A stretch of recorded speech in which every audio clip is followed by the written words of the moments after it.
خواستم از حافظ صحبت کنم، دیدم خیلی مشکله، گفتم برم استاد شهریار بیارم.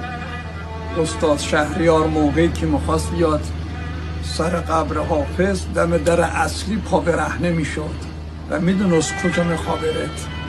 بعد میرسید سر قبر حافظ مینشست، میگو پشت ای مست که عالم همه دیوانه توست، همه آفاق پر از نهره مستانه توست، در دکان همه باده فروشان تخت است، آن که باز است همیشه در میخانه توست. ای زیارتگه رندان قلندر برخیز، توشه من همه در گوشه انبانه توست.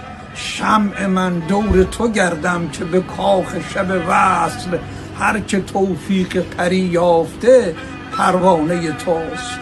ای گدای سر خوانت همه شاهان جهان، شهریار آمده دربان در خانه توست.